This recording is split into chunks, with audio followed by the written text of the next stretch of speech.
All right, y'all. The second week of football in Europe is donezo. Was it more entertaining than the first? Absolutely, yes, no doubt about it. The amount of pure bullshittery that went down last weekend was hilarious. We'll start in the Prem, as always. I was hyping up City versus Newcastle last weekend, thinking Newcastle was really about to make some shake. Nah, they got shit on. The score might not show, but that was a very dominant 1-0. I predicted a 2-2 draw. I was disappointed. Foden had that Newcastle defense running for their lives. It was wild to watch. I'm not going to lie. Literally every time Foden touched the ball, boom, space. Like, literally every time. He was literally spreading the Newcastle defense like ass cheeks. KDB got hurt, and Foden sucked up his powers like Space Jam or something. He gave Haaland, 4 or 5 very good chances, and Haaland just had an unlucky day. Newcastle was a few feet away from getting dropped off by 3 or maybe 4 points. Credit to Botman and Shaw for containing Haaland, though. It wasn't all bad luck for him. They played well, too. Back to Foden, though. He was doing nasty work out there. It deadass looked like he was dicking around on a playground. I didn't even know he had that in him. My fault. I'm not going to lie. I have an anti-Foden bias because of the soccer comparisons. We all know who's better. But that don't mean I'm not going to give him his credit. He did his little thing. Shout out to you. It's still fuck City, but Foden is the first nominee for Player of the Week. Shout out Alvarez. That goal was nasty. Assist from Foden, of course. He was really bugging on Saturday. Damn. Newcastle didn't really play terrible, I'm going to be honest. Should they have played better against the City team missing 3 of their best players? I mean, sure, but they weren't awful, especially their back line. Trippier and Shaw were low-key locking Grealish up on that left side, and Botman and Shaw did all right in the middle. It was their midfield that was really getting sauced, and their offense was kind of dead. On the other side of Manchester, we have United losing to Tottenham. I predicted a 2-1 United win. I was wrong. I feel like I've already spent enough time bullying United, and I'm starting to feel a little bad, so I'm going to leave y'all alone. Just know y'all ass and Lisandro Martinez is our first nominee for not Player of the Week. That own goal was just absurdly idiotic. Other nominees from this game include Bruno. He wasn't the worst, but that wide-open missed header was so bad. Mason Mount, he's garbage. Anthony, he's very garbage. You know what? I'll just throw all of United in there as one because there's only 3 nominee spots, and I don't think it's fair if they take up all of them. There's certain other players this week that have a spot waiting for them. Yes, one of those is indeed the $150 million man. Boy, don't even get me started. Caicedo joined Chelsea and started praying to the heavens. He thanking God the contract already signed. He praising the Lord they can't take what's in his bank account right now. He begging forgiveness because he done broke one of the 10 commandments. Thou shalt not steal. He done mugged Chelsea and left them lying in the streets with their pockets empty. Y'all just got flamed by West Ham and your $150 million player throwing ass on the field after conceding a pen. Lord have mercy, they are beyond cooked. Caicedo absolutely is our second nominee for not Player of the Week. They thought they'd be fighting for top 4. They finna be fighting for top half again. If they don't beat Luton, I swear, if they don't beat Luton, Enzo, you're not safe. We ain't forget about that penalty. Somebody need to do a genuine investigation into what the fuck is wrong with Chelsea. $1 billion for this is just crazy. This is why you don't go with the strategy of buying literally anyone you see under the age of 23 and then just throwing them on the field together and praying they work out. I'm going to say less, though. Shout out James Ward-Prowse. He cooked the shit out of them. I predicted a 2-0 Chelsea win. I was very wrong. That's all I got to say about that game. I'm going to hold any further thoughts on Chelsea until the game versus Luton Town is over. I'm trying to see something. We already talked about Arsenal versus Palace a couple of days ago, but once again, I'm fine with that win. I predicted a 3-1 Arsenal win, but I'll take it. We got 2 Player of the Week nominees from this game, Declan Rice and William Saliba. Monstrous performances from both of them, especially Saliba. Not the prettiest win, but a win nonetheless. Elsewhere in the Prem, Liverpool won. Shitty red card from McAllister. Glad it was overturned. Speaking of shitty red cards, our last nominee for not Player of the Week are our beloved Premier League referees. Are they players? Technically not. Don't care. They had another awful weekend. The McAllister red card was bad, but the Tomiyasu one was just mind-boggling. Must have found these refs on Indeed or Timo or something. They're ass. Brighton won 4-1. I predicted a 3-1 win for them, so close enough. Solly March and Mitoma could have been potential Player of the Week nominees if this week wasn't so stacked. There's only 5 spots. Sorry.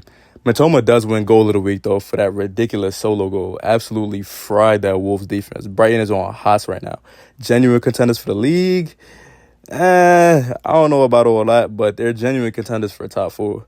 Over in La Liga, Jude Bellingham is doing vile work. He's our 4th nominee for Player of the Week for a very good reason. He got the team on his back right now. Damn near everything else is a mess. Obviously, there's injuries, especially to the defense. Then you got Vinny playing striker. Sure, he scored, but for the majority of the part of the game I watched, he did not look comfortable at all until he started drifting back to his natural position. That's just from what I saw, though. I couldn't watch the entire game because of United versus Tottenham and City versus Newcastle. Somebody get these motherfuckers a striker. There's so many options out there. Too many. Ancelotti out here saying dumbass shit like this. Yeah, I completely believe you wanted to replace your generational striker with a teenage midfielder. Just say you was waiting on Mbappe and he dubbed you, bro. I picked Madrid to win 4-2.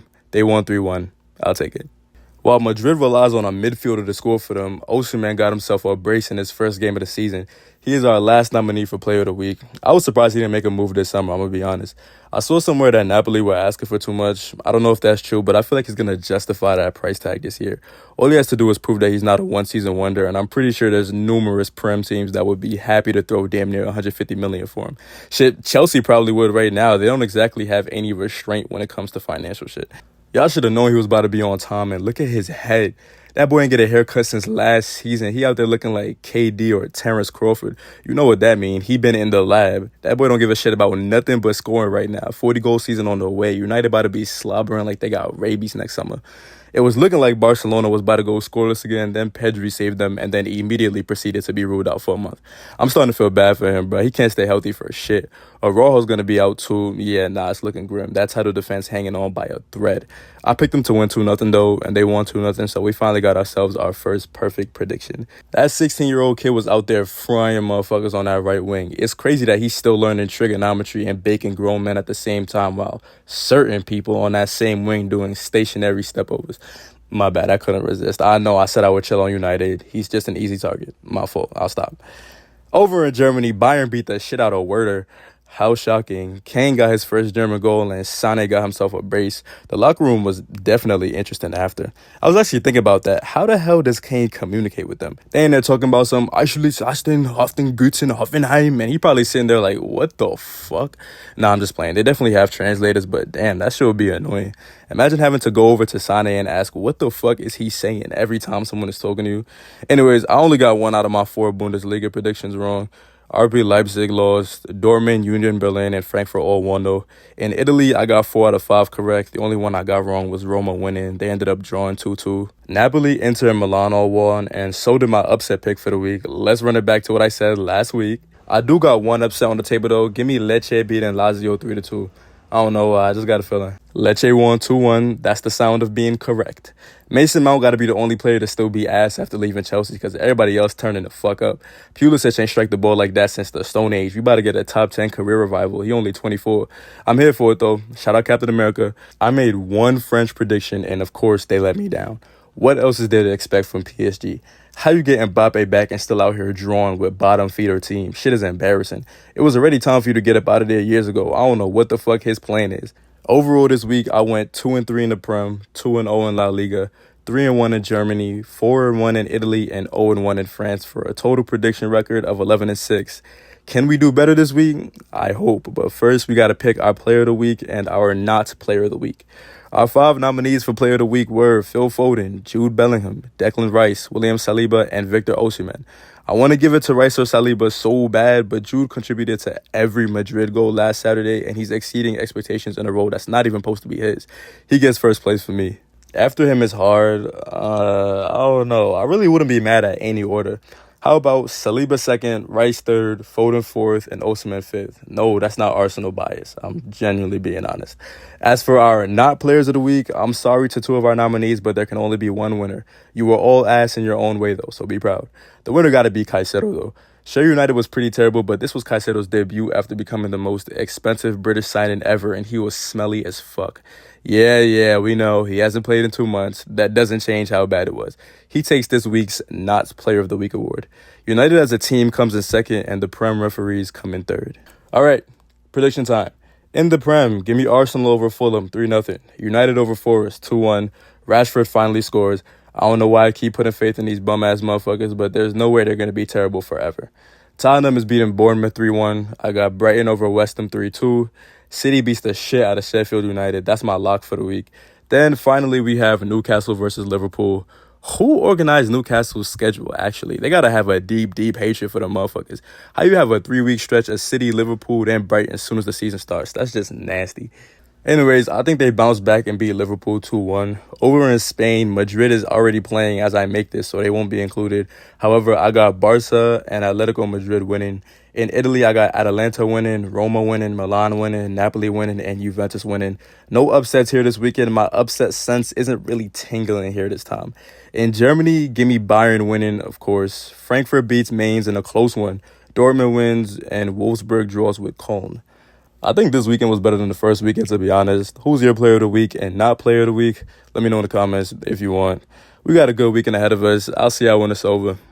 Catch you.